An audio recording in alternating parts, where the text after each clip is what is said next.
Hello, good afternoon, everybody. My name is Neil Harrison. I'm Deputy Director of the Rees Centre at the University of Oxford, and welcome to the Timpson Programme webinar series. So a little bit about the Timpson Programme and about the Rees Centre first, just for those of you who aren't aware. The Rees Centre is a specialist research centre at the University of Oxford, and we specialise in research around children in the care system and around the care system and their educational and life outcomes, as well as the outcomes for young people and adults who are care experienced. The Timpson Programme is one of our largest research programmes that we're running at the moment, and we're working with 300 schools across the country, across 25 local authority areas, and working around the understanding the impact of attachment and trauma awareness training on schools in those 300 schools across the country. So the webinar programme is part of the Timpson programme as a whole. We do these webinars every couple of months, and what we try to do is get in speakers who have got particular insight into issues around attachment and trauma, and you can find our previous webinars on our website, on the Rees Centre website, and also we have a YouTube channel where you'll be able to find recordings of the previous webinars as well. So I think this one is number 8, if I remember rightly. And I'm absolutely delighted that we've got Lizzie Watt here from the Derbyshire Virtual School. Lizzie's the assistant head of the virtual school there. And she's going to be talking to us in a few minutes about the Attachment Aware Schools programme that Derbyshire have been running for 6 years now. And we're really excited to hear more about that. Derbyshire isn't one of the Timpson programme local authorities, and the main reason for that is that they were leading the way long before the Timpson programme was thought of. So we're absolutely delighted that Lizzie is going to share with us her insights into what it means from a virtual school perspective to run a programme focusing on attachment and trauma. Okay, and thank you very much for inviting me to be part of this series of webinars. I'm delighted to share the work that we are undertaking in Derbyshire Virtual School. So the disconcerting thing for me is I can't see anybody, and all I can see on my screen is my own presentation. So I hope you can see me and I hope you can hear me. And I'd like to reiterate what Helen said, please post lots of questions, which I can't see either. So it won't be till the very end that I hopefully will be kind of joining you a bit better on this online presentation. So yeah, Attachment Aware Schools programme, what are we up to in Derbyshire? I'm going to tell you from the beginning really the story of how our programme has come about and what it is we've been doing. As Neil said, I'm Lizzie Watt. I'm one of the assistant heads in the Derbyshire Virtual School, and I've been leading on the programme since it started. Might be just useful for some people to know about virtual schools, because I'm not quite sure who's in the audience. Since 2014, it's been a statutory obligation for local authorities to have in position a virtual school head teacher, somebody who's going to be overseeing and tracking and monitoring the education of that local authority's children in care. So in Derbyshire, our team were put together in 2014, and what you're seeing on the screen now is a sort of brief overview of the staff that comprise our team. It's part of the leaflet that we give out to people to know about our service. So we're a local authority service. We've got a variety of staff, and I think in Derbyshire we're really lucky that we've got a very broad and great range of skills within our virtual school, and we might look different from other local authorities virtual schools because every local authority has invested in that service in the way that they can, and they've chosen to do so. So yeah, virtual schools are in every local authority, but they might look different. So in 2014, myself and the then educational psychologist, we came together, Paul Kelly, and we started to look around about what it was as a training programme we might be able to offer to the whole of our Derbyshire school population, which is over 430 schools. So as a virtual school, we started our work on attachment aware schools. And actually, at that point, we didn't really know that's what it was going to be, but we knew we were very interested in upskilling our education colleagues around the issues and the needs of children in care, our focus as a virtual school.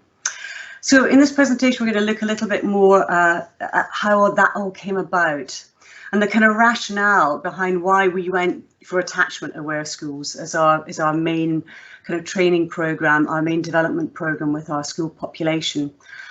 We had the NICE guidelines in 2015 that came out that made it an obligation for people who were working with children with attachment needs to be trained and to have knowledge around those needs so they could better meet the needs of those children and young people.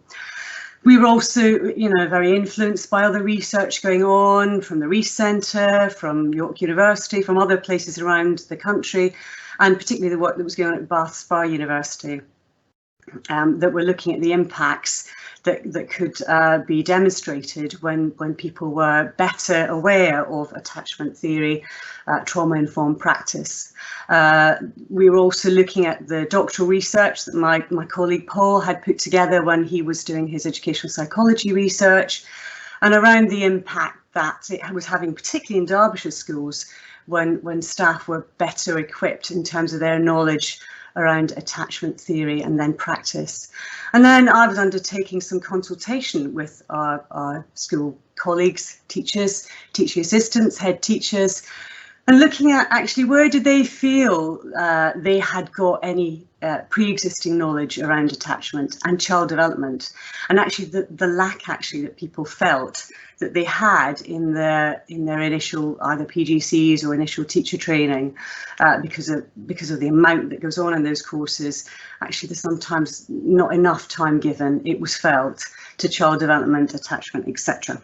So that was some of the rationale behind what we were up to. So what was the imperative for us then carrying on with this thinking that we had and what we were going to put on for our schools?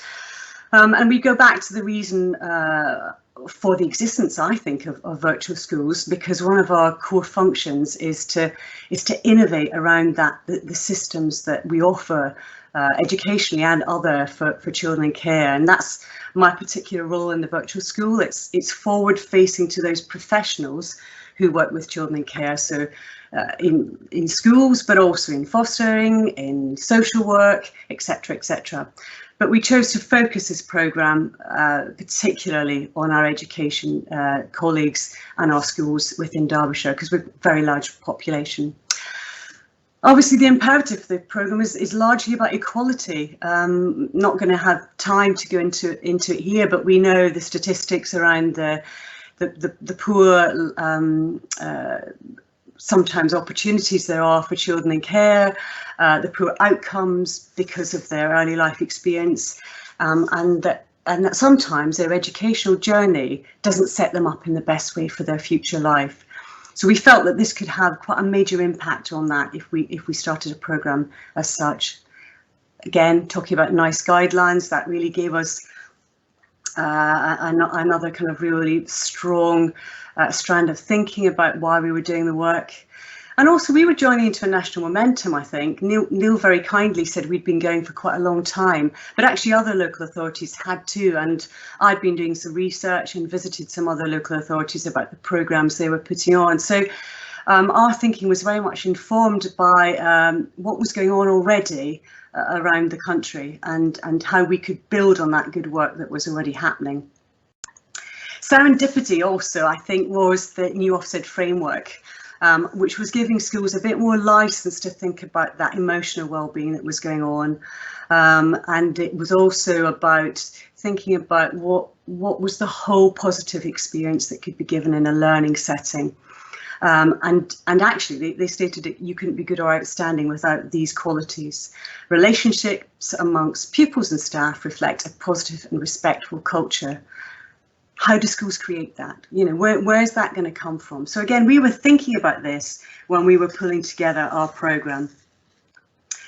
And as I said, why did we go for an attachment aware schools programme. We could have gone for attachment friendly, we could have titled it. We could have gone for trauma informed, mentally healthy awards, emotionally well-being awards, lots of really great titles, programmes, projects out there. But again, we came back to thinking that actually attachment's a really useful foundation for understanding for child development and the behaviour that you might be dealing with in an educational setting. So we started to look at what would the key principles be for building this programme upon. We'd done the research, we were looking at what would be already out there that we could build upon, but how would our Derbyshire programme be principled, and what would be the kind of the pillars of success that we'd be measuring ourselves against. And we started to look at the kind of models and the theories, particularly that would help schools around relationship building, and how important the dynamic of understanding what's going on in a classroom, in a school community, in the whole environment of school, understanding that better. And we went back again to attachment theory to really ground what we were going to be doing in this work. That the fact that it's such a powerful paradigm in understanding the social and emotional development of young people and children, and actually everybody, that those early bonds and those experiences are actually what's coming to play when you're seeing children and their reactions and their behaviours in school, and that those early experiences that children have are crucial in knowing how they are going to then be able to cope with and have capacity for the things that are going to be happening in their lives and in their education. So we took some time, as you can tell, over the design and the build of this programme, probably much to the annoyance of some of our colleagues who were going, just get on with it. But we actually felt it was really important to build something that had depth, quality, but actually was going to last as a sustainable programme. And we started to go into the research and design after we'd done that initial consultation and scoping really around what the programme might be. And we started to look about what would be our programme in Derbyshire and how would we implement it.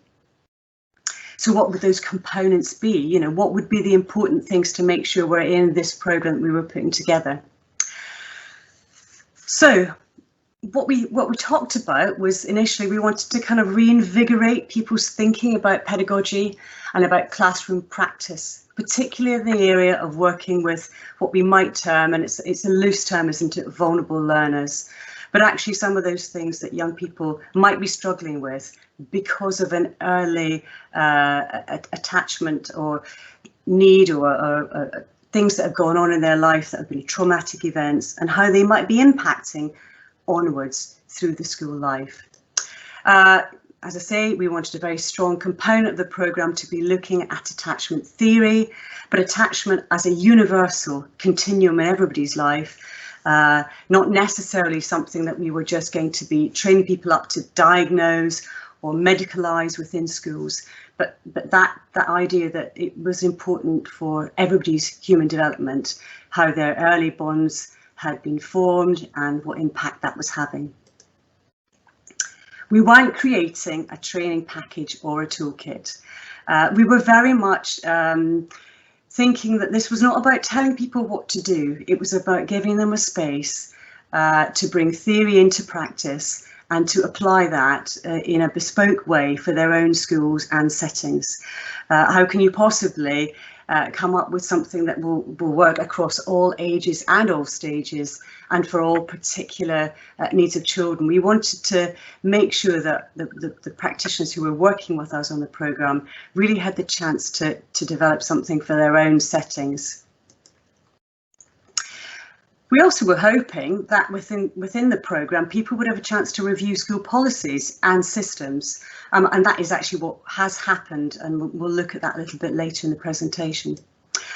We were definite that it had to be whole school involvement. This wasn't about sending particular specialists within schools to create bespoke areas. It was about everyone in school understanding these principles. A really strong component of our programme is action research, and I will go into that in more detail a little bit later as well. But We wanted to create our own evidence base within Derbyshire, practice that was grown in our own schools that could influence across our whole school community.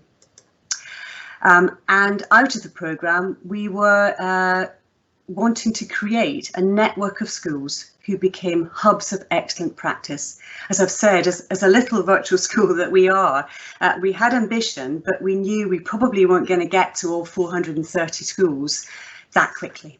That we have a capacity that we could work with. So how would we spread the knowledge? So we were hoping to set up a network of great practice in particular schools located up and down the county, that they could then spread that through their own clusters and their own groupings.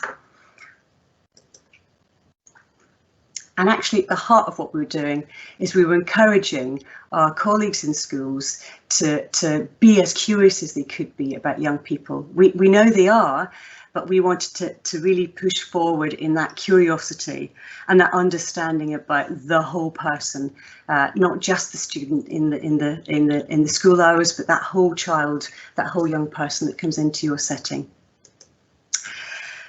I mean, at the same time, running alongside attachment aware schools and all these other programs that are going on, we've also got the very big picture around ACEs and the understanding of adverse childhood experiences and the impact that can have. It's really, really important. But I know our thinking at the time was it sometimes can lead you to be thinking about a very problem-saturated view of the individual. And although that is very important to understand the background of where the child has come from and their experiences, in this programme, our Attachment Aware School programme, we wanted to stay very much on a solution-focused way forward of practice and really think about relationships within school and the great kind of amelioration that can happen through very positive relationships with the adults and the community that you work with within school. So our programme was going to be very much based in relational practice and what that could look like when you had attachment knowledge as a foundation for understanding those dynamics. And we wanted to think about the teacher-child relationship, but also get schools to think about the importance of the peer-to-peer relationship. And also the teacher-to-teacher relationship, how professionals were working as teams with this knowledge and this understanding. And then very importantly, the relationship out to the community, to parents, to carers, to governors, to all those other people that make up the ethos and the vision that a school becomes as part of their community. So in terms of thinking about the benefits and focusing on how relationships can really help education practitioners, we were thinking about this and the points that you're seeing on the screen now. We were wanting to make sure that working in this way with schools would really help them in this ever-changing landscape and the pressures that there are within education settings to meet new agendas, to meet new government guidelines, all the things that are really impressing on people at the moment where we're living within a pandemic. So even more logistics to deal with every day. But within our programme, we wanted to give people the time and the space to think about child-focused practice, to think about the whole child, as I've said before, be curious about that whole child, to work in a way that has that starts from a basis of unconditional positive regard for people. No matter what behaviour is being displayed, your fundamental approach is one that everybody has entitlement and equality to be in the setting. We wanted to have a look at those barriers that might be set up within school practice. Those barriers might come about through systems, they might come about through policies, but give our participants in the programme a place to explore those and perhaps influence change back in school that helps relational building, helps relationship practice improve. We wanted to help people have a really great sense of pride in what they do. You know, we're in a place now where I think and I hope teachers and school staff are being recognised as key workers, that what they are doing is essential. at all times, but particularly recognised at the moment because schools are doing such a vital job in our communities to help us all keep going and moving forward at this pretty crazy, tricky time. And again, thinking about relational practice, you have to reflect back on yourself and the what you bring as an individual. So the professional, but also the personal within the professional. A little quote from Gandhi there: if we want things to change, the best way to change them is to think about ourselves, isn't it? One of the schools actually said a quote here when we talked about that relationship and thinking about and reflecting upon yourself, which is quite hard to do at times when you are very busy as a practitioner in school. But they're saying here the greatest impact has been on how staff view behaviour. Staff talk about how a child is feeling rather than how they are behaving.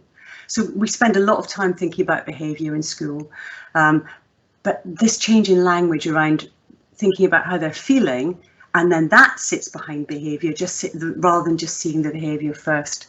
And here it was talking about calming down, and also for the school, they felt they had managed to steer away from 2 permanent exclusions, which was absolutely fantastic, and also feeding into a very much bigger agenda that we have in the country around exclusion. Okay, so moving on then to actually, what do we do? How does this programme actually work? And in the middle of the screen, this presentation at the moment, you'll see there's the 3 different coloured arrows that link together. And it's a kind of symbolic representation of our programme. So the orange arrow in the middle, that represents the training programme, the theoretical input that we do. The programme lasts for a whole year with schools, and that orange strand represents the theory that we undertake with schools over a 6 whole day programme with 2 members of staff, and it has to be senior leaders from the school. It's a big commitment from the virtual school, so we actually ask for quite a big commitment back from schools. The green strand represents our action research, which again I'll talk about a little bit more in detail in a little bit. And the purple strand is that emerging network of schools as we've been developing the programme, and that network grows and grows. We have 77 schools now, with another 10 we're working with at the moment. So for us, it's really important that symbolic image. It represents also how the programme is implemented, that these 3 things feed each other and strengthen each other through the work that we do year on year. And also, this is a bit of a fuzzy slide, sorry.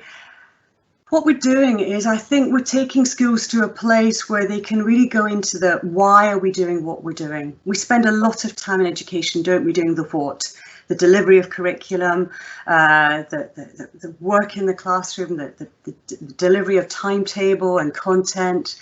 And then we spend a lot of time thinking about the how do we do it, the resources, the capacity of school, the staffing, etc.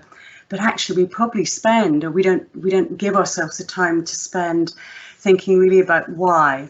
So our programme, again, we were looking at the why through relational practice, and also that thinking about what is it about behaviour, what can we learn from attachment theory, what can we learn about trauma-informed practice that would take us through those areas of the concentric circle to a place where we really know why we're doing something, and that informs the how we do it, and then the what we actually do. So our top programme, a little bit more about that. What is it we actually put into the top programme? And I think you'll probably recognise, those of you who are involved in attachment aware programmes or trauma informed programmes, there'll be a lot of comparable content here.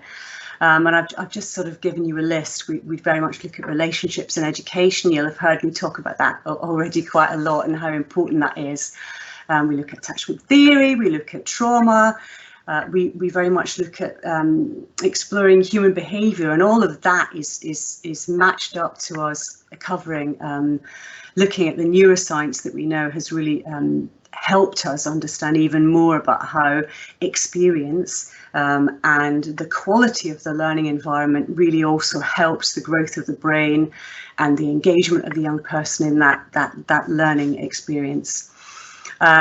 We spend quite a lot of time looking at the physical environment of the school, the actual setup of the classroom, the setup of the communal spaces, the whole environment that is created within that physicality of the school. And that's obviously it's a really powerful thing, especially schools are dealing with a whole spectrum of learners, and particularly around those in the autistic spectrum. We have really good discussions around that, and sometimes the difficulty in knowing when it's an attachment issue or something that's about a learning need. But of course, our program is about universal response. So actually, what you do is hopefully beneficial for everybody. We talk a lot about language and the language of pedagogy, the language of teaching, and the language that's non-verbal as well as verbal. We look at whole school development, and we give considerable support around project and change management in school. So how those participants in the programme who are getting all the input from the programme, how do they go back and liberate this in school? How do they make this work? And the vehicle they do that is action research. So that's, as I said, a very big component of what we do. And then that action research, how does it work? What do people get involved in? So they have to run a programme of their own choosing.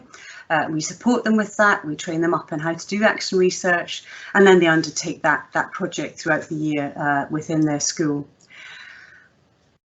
As I say, they focus on the area they want, but there's some main inquiry areas, as we call them, that have emerged over the 5 years to date. Environments, safe spaces, what goes on in the playground, what goes on in classroom settings, communal areas. So a lot of that work coming out of the environment focus that we'll take, but also that the safe place, the safe person you'll recognise is really important for children who need calming, soothing. They need something in school that will help settle some of their anxiety. So lots of exploration goes on around that in the action research projects, and some really interesting innovative ideas have come up for schools who've worked on that. Parents, carers and the community, that's another big area of focus for schools. They realise that what is going on outside of the school gate, beyond the school walls, has a major impact on what's actually coming into school and what children are trying to express in terms of maybe things that are unhappiness for them or deprivation, etc., etc. So that becomes a big area of focus for our schools undertaking their research. Transition in and out of school, so from major key stage changes, but also we go much more into the nuance of what does transition mean, particularly for a vulnerable learner. That could be change of teacher, it could be change of peer group, transitions from classrooms to corridors to dining areas, etc., etc. So lots of work around there. Staff and pedagogy, so there's a lot of work goes into professional development, and people can focus their projects on some of their staff colleagues and programs of development. Finally, whole school ethos and whole school practice. We find that becomes a big issue for those people involved in the programme, obviously. So what kind of titles do people come up with for their action research? And I'll just let you scan across some of those that it's a random selection from the 77 projects we've had. How to Get Two Puddings, You Found Me, Calming the Stormy Seas. Lots of different titles there, and you might think, how does that apply to attachment awareness? I think we really encourage people to think out of the box when they're choosing their focus for action research. And we also get them to think very metaphorically about what they're up to. Help them put on a different lens, view their school in a different way, think about practice in a different way. You can imagine we're on this programme for a whole year, so we've got the luxury of time to do this, rather than maybe just a couple of afternoons of CPD and twilight training after school. This is an opportunity for schools to look really deeply at their practice and what they're doing. So just a couple of projects I'll bring up in more detail. Our journey to togetherness. You can see an action research question there. So really important to help schools focus in on something and use that as a conduit for really investigating things that they particularly feel need moving on in school. So you found me, attachment for inside out. You can have a look at these questions.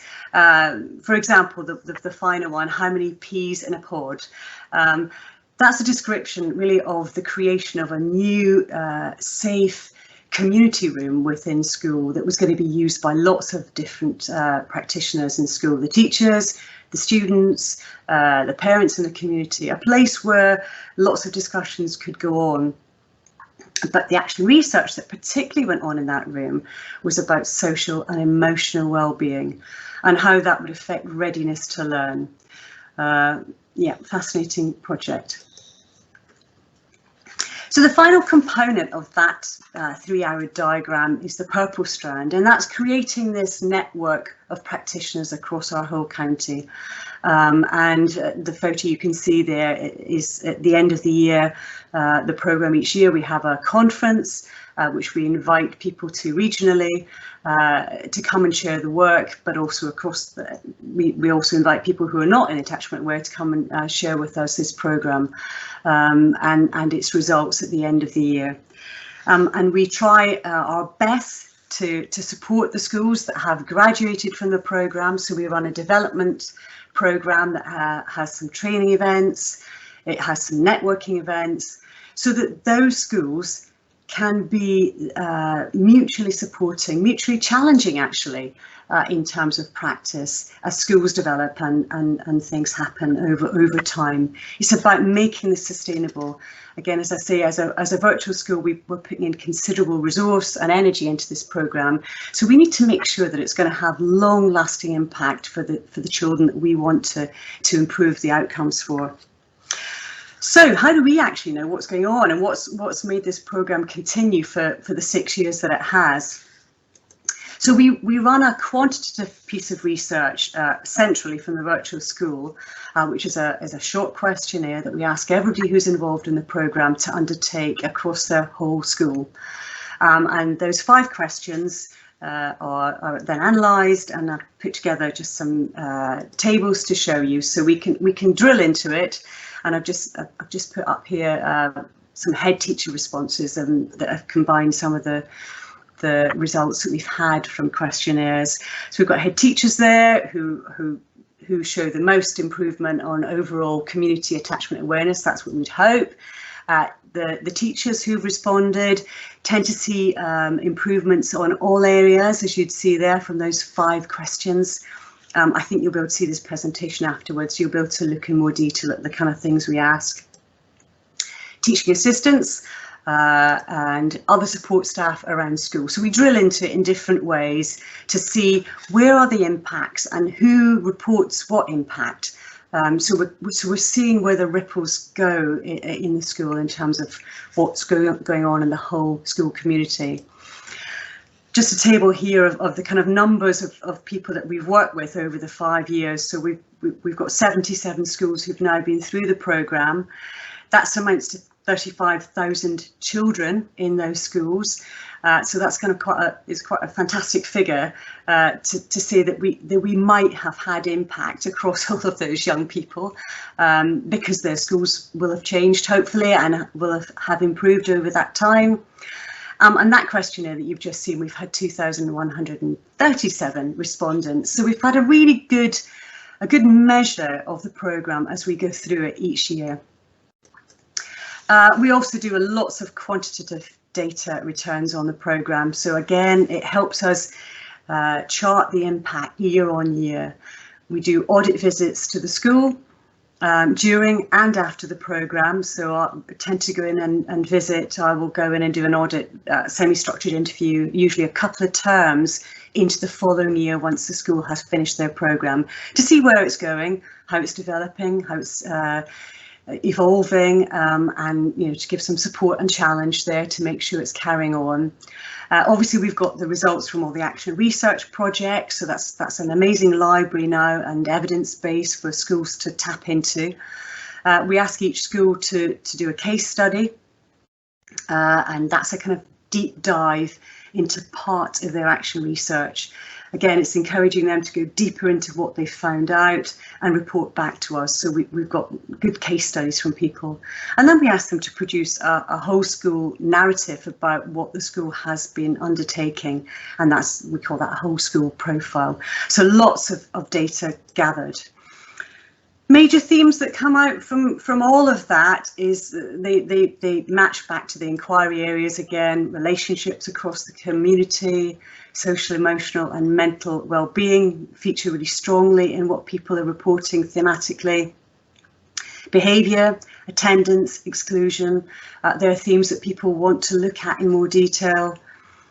The physical learning environment, again, that's people I think start to really think a lot more about what's going on in terms of the impact that can have on children and young people. And whole school ethos, that becomes a big thing to start considering in a different way when you've got this kind of knowledge. And then, of course, we're gathering in impact in terms of the feedback that schools give us from their whole school development. Massive list here. I'm not going to read all of those out, but just maybe highlight some of the areas that schools do report back to us on.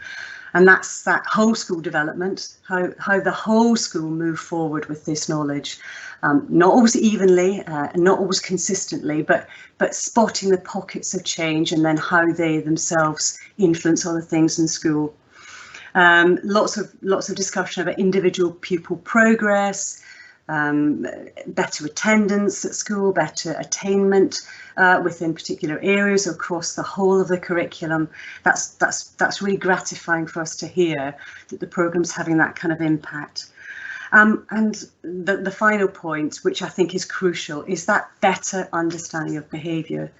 When you know more about attachment, when you know more about trauma and the impact that traumatic events can have on a child and the out display of their behaviour, I think that really helps in all kinds of ways in terms of what's going on in schools. Then we've had some impact again through the testimonials that people report back to us. This first quote here, when people start to talk about, it's not just about particular children in our school. This programme helps us impact on all the children in our setting, and that we need safety and nurture for everybody. The second quote here is the opportunity to have really extended professional development opportunities, a place where it's not just about understanding the next curriculum development or the next delivery of a particular strategy. It's actually a place that's about your whole pedagogy and the kind of, some of those fundamental reasons of why people came into education in the first place, and starting to support that again. Again, that the idea that the programme is helping people think about the whole child, not just the behaviour of the child, but where that behaviour emanates from, and thinking about that across everybody in the community.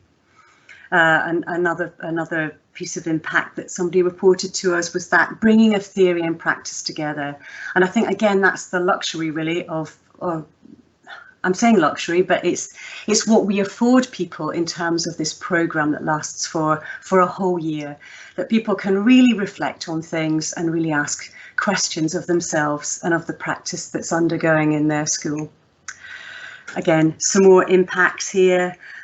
I think what's really been gratifying in terms of the work that we've been doing and the effort put in is that changing of attitudes that we can see happening across schools, the attitudes that then lead to the change in practice, and that will be sustainable, hopefully, across the years. We're also hopefully building up resilience, teachers' resilience and learners' resilience, by understanding better our own behaviour as the adults, but helping children understand better their behaviour, and matching that in the relationship and the dynamic and how things work. So where are we up to on our attachment aware journey as a virtual school in Derbyshire? We were runners-up for the Pupil Premium Awards in 2017. it was really nice to be recognised nationally like that. The Timpson Award, which is Neil was talking about earlier, this is part of the Timpson support of this kind of work, John Timpson's work. We've had winners for the 2 years that this programme has run. We've had winners from Derbyshire schools, which is great. And we've got some runners-up who will be part of next week's announcement, hopefully, in this year's winners. We're very much involved in the national body, which is the attachment research community, and we key into work that they're undertaking. DFE came to visit us in 2017 and had a look at different schools that the programme had been undertaken in, and you can see what they said. They thought we were doing a pretty good job with our attachment aware programme, and I think what we pride ourselves in is that what we're doing is kind of innovative, and we hope to really help the schools in our local community to understand better, particularly our children in care and our previously looked after children as a virtual school, but actually the application of this knowledge across your whole school community. So, do attachment aware schools look, sound or feel different? If I'm honest, do they look different? I don't know if they look any different. I think schools represent and reflect their community, don't they? The people who work and learn in them. So actually schools can look very different.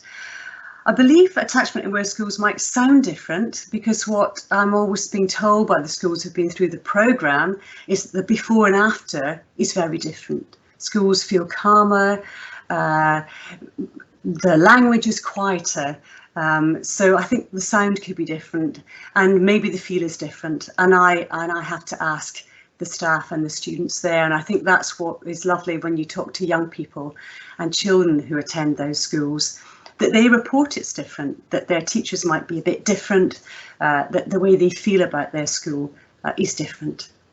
So I'm now going to share with you a short film that one of the schools who's been through the programme with us, they're a secondary school, they wanted to put together some feelings they have about the film. So it's just going to be shown to you now, and then we're going to move into questions that you hopefully want to pose.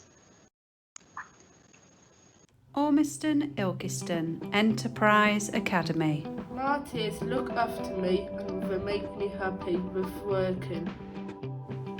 At OIEA, we pride ourselves in making sure that the children love coming to school. They love their academy, and we're here to help and support them. My teachers are really nice and keep us all safe. They really care. My teacher really cares about me and it makes me feel safe to talk to them.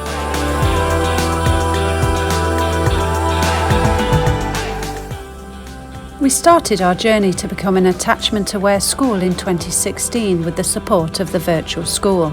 Our project title was You Found Me, because one of our looked-after students, on seeing our principal, Miss Salt, burst into tears and said, "You've found me."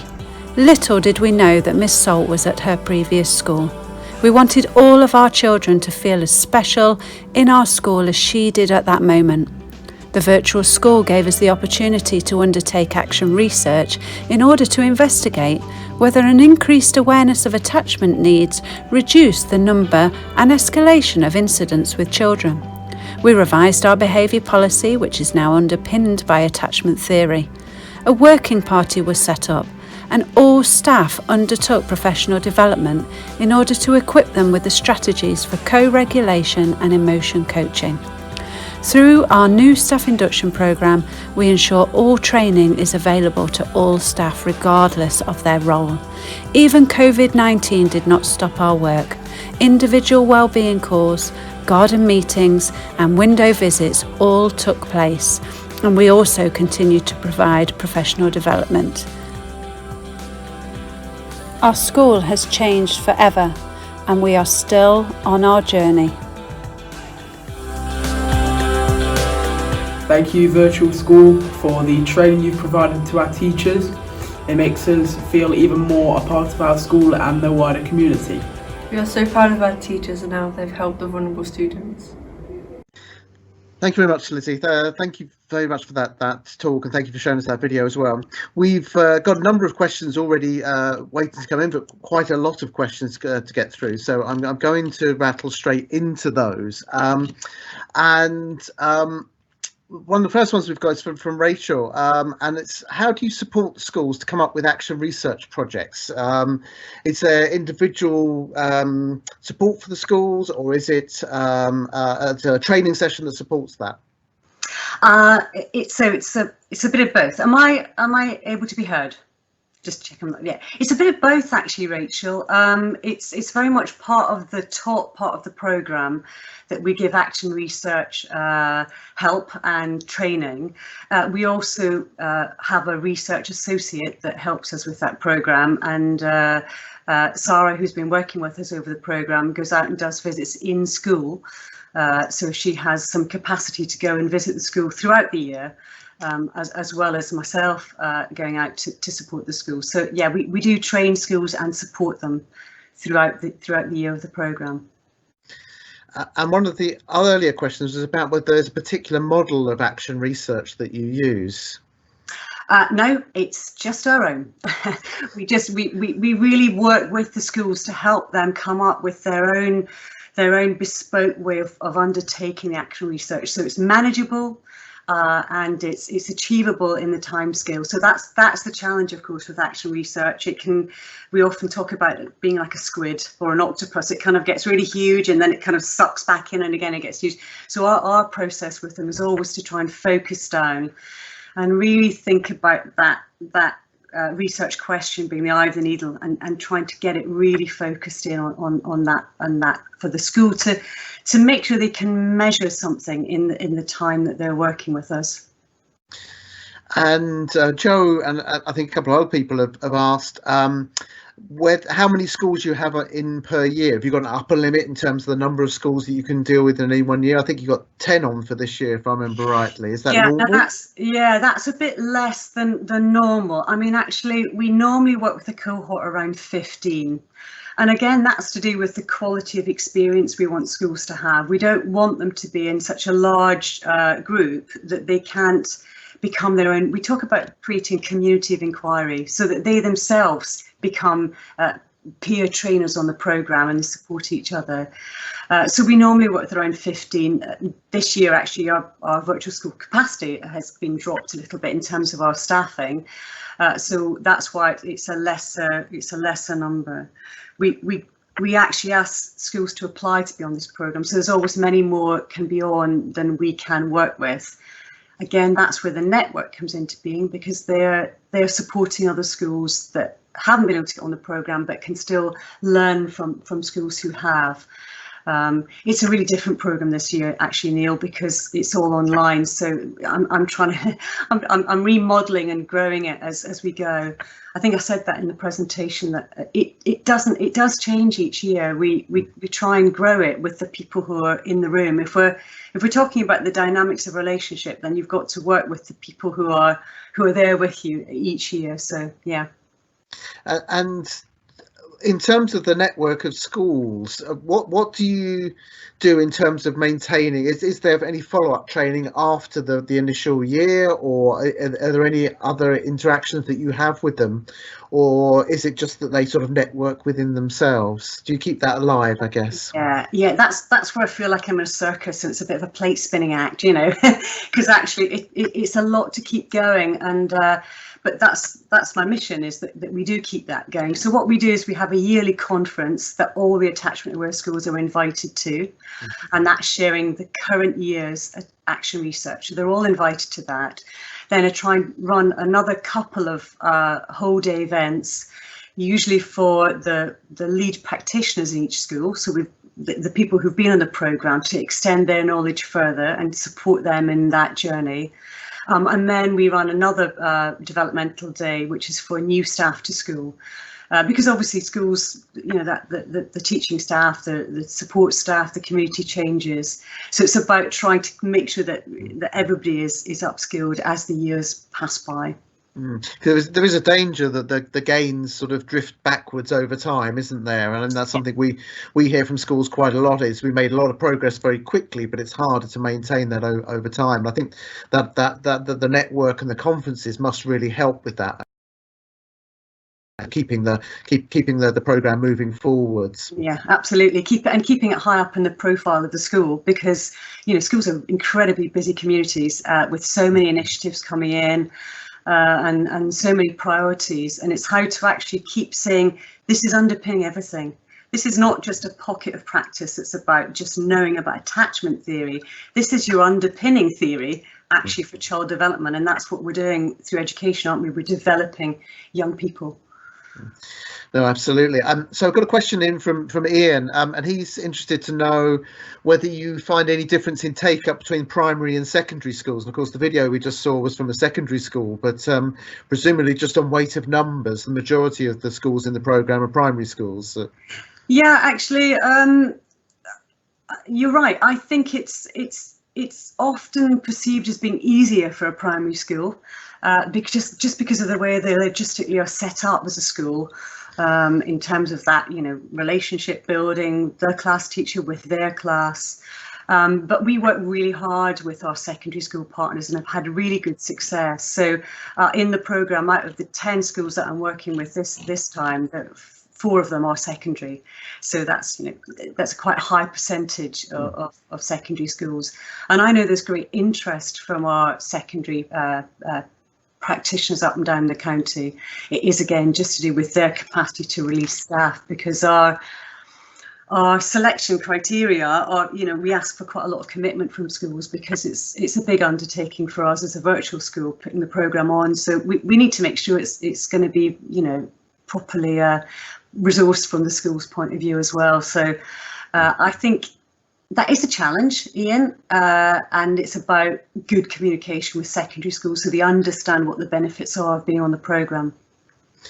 Thank you for that. And it's interesting, actually, some of the most enthusiastic schools that we have within the Timpson programme around the country often are secondary schools, because I think the level of transformation, if you like, can be greater, because their journey, they've got more distance to go on the journey, and so that's been very interesting for us, listening to secondary schools talking about that in terms of our data collection.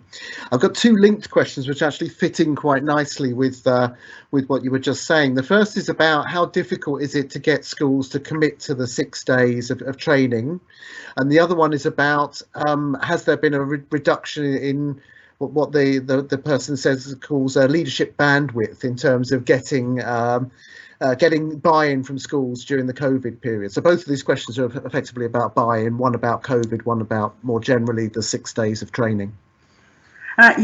So I think in that very early research and design phase, that the consultation that we were doing around schools was partly about sending the knowledge out there that the programme was coming, and actually doing some collaboration with schools about what is possible. So rather than us creating some fantastic model that didn't fit with what was then practicable for schools, so it was about that understanding about what was possible. So that's what we were doing in that phase.